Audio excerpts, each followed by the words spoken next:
Hey there, welcome back to our channel.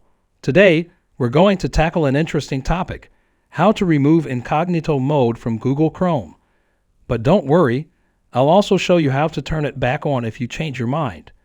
Now, let's dive right into it. Step 1. First, let's disable incognito mode. Press the Windows key and the R key simultaneously. This will open the Windows Run dialog. Alternatively, you can search for Run in the Windows search bar and open it from there. Step 2 now. In the Run dialog, type regedit, R-E-E-D-I-T, and press OK. This will prompt a Windows security pop-up, and the registry editor will load. Step 3. In the registry editor, expand HKUI_local_machine, then software. Scroll down until you find the Policies folder. If you don't see it, don't worry. We'll create it. Right-click on Policies, select New, and then choose Key.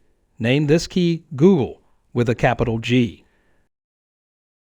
Next, right-click on Google, create another key, and name it Chrome with a capital C.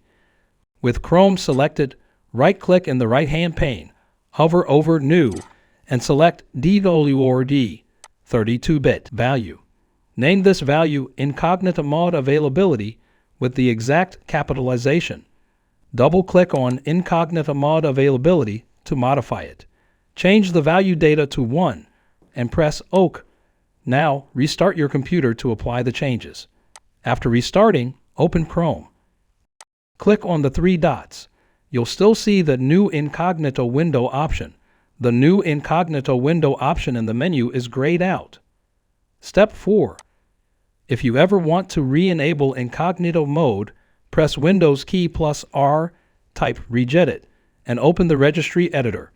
Navigate back to HKEUI_local_machine, and then software, and then policies, and then Google, and then Chrome.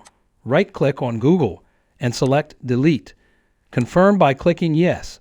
After deleting, restart your computer, and you can use Chrome's incognito mode again.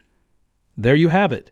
You now know how to disable and re-enable incognito mode in Google Chrome. If you found this video helpful, give it a thumbs up and don't forget to subscribe to our channel for more tech tips and tricks. Thanks for watching, and I'll see you in the next video.